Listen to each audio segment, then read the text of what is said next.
So this video is by popular request. A lot of people have asked me to make this exact video to give a recommendation on what to buy first. I've done videos on almost all of this stuff individually, which I will try and leave links to down in the description.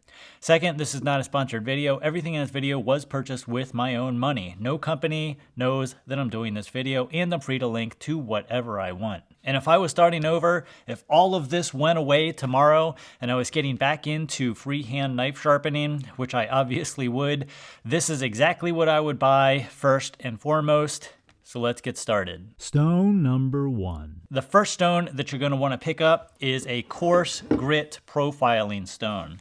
I like diamond stones for profiling because they remove material extremely quickly and they stay flat. Unlike a lot of the aluminum oxide stones, you have to worry about flattening those things, and these simply cut much better. You can pick stones up like this for very cheap. You can, if you don't care where you buy it from, you can get a stone like this SATC stone that you can pick up off of Amazon for around 20 bucks. This is a 400 grit 1000. I've done a video on this stone individually. Again, I'll leave that in the comments. I highly recommend this stone if you don't care that it's made in China. This is a very good profiling stone, and it is one of the first stones that you should buy. Here's a close-up of the SATC stone. Very good diamond coverage on the 400 grit side, and the diamonds are very well adhered in that nickel plating. A quick note, the 1000 grit side is finer but is very contaminated with coarse grit, and I would classify it also as a 400 grit due to the contamination. And here's a close-up of the 400 grit scratch pattern and the burr that it leaves behind. Now the second option I'm going to give you is a made in USA version. This is the DMT Extra Coarse. Again, made in USA, and it does essentially the exact same thing as the SATC stone.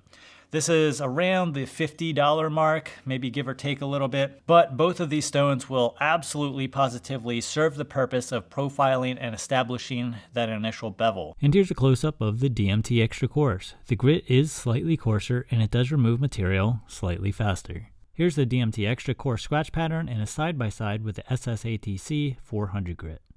Now, the reason that I would buy these first is because these are your sharpening stones. These are going to be your bread and butter for freehand sharpening. This is what you're going to do all of the material removal on when you first pick up a knife that needs to be sharpened. Now, this stone in and of itself, the 400 grit or the extra coarse, both of these stones are capable of getting extremely sharp if you combine them with a strop. Now, this is the second thing that I would recommend. Item number 2.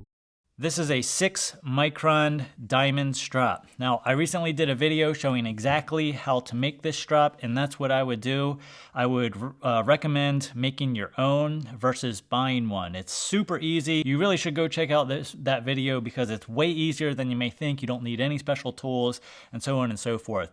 What you're really going to be looking for here in a first strop is going to be the the compound itself. I recommend going the diamond compound route because you can get exactly the grit that you're looking for, and it works on any steel. The grit rating that I would recommend first would be around 6 micron. It could be 8, it could be 10, it could be 4. I'd like to go a little bit higher than 4 micron for a single strop, but this stone combined with a 6 micron, 8 micron, 10 micron strop will get your knives extremely, extremely sharp. Trust me.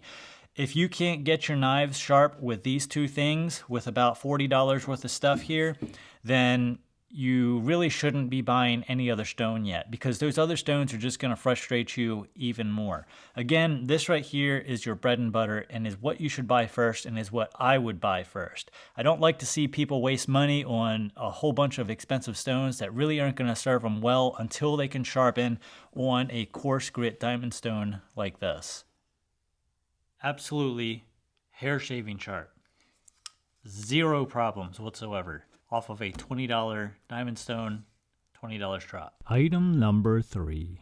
Now the next stone that I would be looking at is largely going to depend on exactly what steel type you're sharpening. If you're sharpening those high-end super steels, those high carbide content super steels, S110V, CPM, M4, Maximet, those type of high-end, high hardness, high carbide content steels, I would stick to diamond. I would look at something like this DMT Fine. I love the stone. Right now, the stone is about 7 years old. I've used it extremely heavily here on YouTube, as well as personally and professionally. This stone has lasted a very long time, and it's still good. It's still going strong, and I would highly recommend it. It's around the $50 price point, and it's an excellent step up from the 400 grit profiling stone or the DMT Extra Coarse. For everything else, most of the time, I am using the Shapton Kuromaku 1000. This would be the next stone that I would buy. I don't usually sharpen those high-end steels. My everyday carry is just regular old S30V, and this stone right here is more than capable of sharpening that steel. It's more than capable of sharpening any of the medium, even to the higher quality steels, except for those very high hardness, high carbide content steels. Now, this stone right here is the Shapton Glassstone 1000. I really like this stone as well. They use a slightly different type of abrasive, but in all honesty, I really can't tell that much of a difference between these two stones in terms of sharpening ability. Both of them do a very good job of sharpening, and depending on which one you buy is really going to depend on availability. Both of these stones are kind of hard to get right now. If you find one, buy it, because they've been out of stock everywhere for the last 6 months. So I would look at the 1000 grit Kuromaku first, but if you can't get this one, you're not really getting anything less by getting the Shapton Glassstone. Or I say anything less. You're actually taking a step up in this stone, abrasive quality wise, but both of these are about equal, in my opinion. It's definitely worth the little bit of extra money that the Shapton Glassstone is asking. So if you're going to ask me which one to buy second, it would be the Shapton Kuromaku 1000, unless I was sharpening those high-end steels, in which case I would stick with diamond. Number 4. So here is where it sort of gets a little bit interesting, because the next stone that you're going to want to buy is largely, again, dependent on exactly what type of steel you're sharpening. If you are sharpening your high-end super steels, those S110Vs, the CPM M4, the Maximet, those type of steels, you really want to stick with diamond, especially at the higher grits. Those steels, they just sharpen so much better with diamond abrasive. And in my opinion, it's absolutely worth the extra cost to stick with a higher end stone like this for those steels. Now, you're going to have a couple different options when you get into finer grit diamond stones. The first option you're going to have is the regular old plated fine diamond stone. This is the DMT extra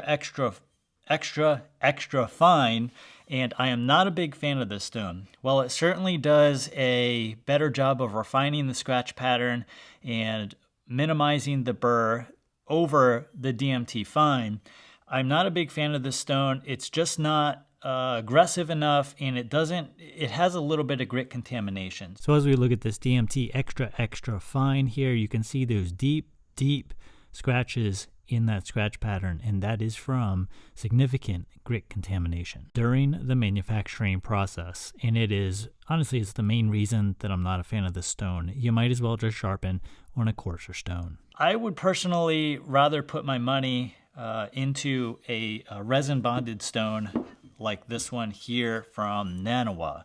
This is the Naniwa 1000 grit resin bonded diamond stone. I really like this stone for those high-end steels and minimizing and removing the burr from those high-end steels. Now, it is a 1000 grit. I personally think that this is more like a 3000 grit, or it seems like it's more of a 3000 grit. It leaves a really nice finished edge on those high-end steels. Keep in mind, if you're spending all of that money on those high-end steels and then you're skimping on your sharpening, you're really losing out, in my opinion, to the full benefit of those steels. I think that this resin bonded diamond stone is certainly worth a look. You can get these cheaper on Amazon. That's where I got mine. Buy it on Amazon. You can get it for around $140 versus $170 that the retailers are selling for. Now, for a lot of the other steels, I would look into either the Shapton, again, the Shapton Kuromaku series is such a good line of stones. To tell you the truth, I think that the 2000 grit is worth it. I think the 2000 grit is a nice step up from the 1000. This stone is really an underrated stone in my opinion. It's skipped over a lot in the sets that you buy. I would look into this stone as a third stone. It's worth it in my opinion. That extra 1000 grit step Really does put a nice edge on there, and it's not so fine that it leaves you with a mirror edge, which is what the 5000 grit does. Now the 5000 grit, again, is a good stone, but I would classify this stone more as an absolute polishing stone. There's very little material removal on the stone, and it tends to clog up a little bit more. But it does a really good job of refining the scratch pattern off the 2000. In my opinion, these stones are really designed to work together in series, so I would be careful about skipping grits. Going from the 1000 to the 5000, in my opinion, is just a little bit too big of a jump to refine the entire scratch pattern without spending a whole bunch of time on the 5000 grit. I like the 2000 grit, and I don't skip the 2000 grit when I'm going to the 5000. So for a third stone, and this is really all luxury at this point, you don't need any of this stuff other than the 400 grit and the strop. But if you're looking to get a little bit more out of your edges, if you're looking to expand your horizon a little bit in the knife sharpening field, definitely look into the Shapton kuromaku line. I mean, it's cutting paper towel sideways. Now, a quick recap, this is exactly what I would buy if I was starting over in this order. 400 grit, I'm sorry, there we go. 400 grit, 6 micron, 10 micron, 8 micron diamond strop, and then a 1000 grit kuromaku.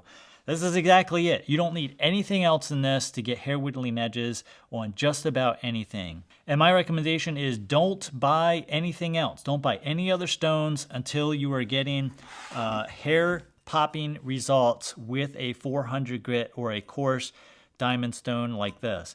Buying finer grits will not help you. If you can't get good edges off of a coarse diamond like this and a 6 micron strop or an 8 micron strop, then you're not going to get better results going to a 1000 stone. You need to get those good results first before you move on to a 1000. Again, I don't like seeing people waste money on expensive stones that they're just going to put on the shelf and never use. So once you're done with this setup, I would then buy the 1000. And at that point, you may even decide that this is enough for you. Again, this is exactly what I would buy, and this is exactly what I would use if I was starting over. Thank you guys for watching. Thank you for commenting. I really appreciate it. I'll leave links to all of this stuff in the description as well as mentioned videos, and we'll see you in the next video.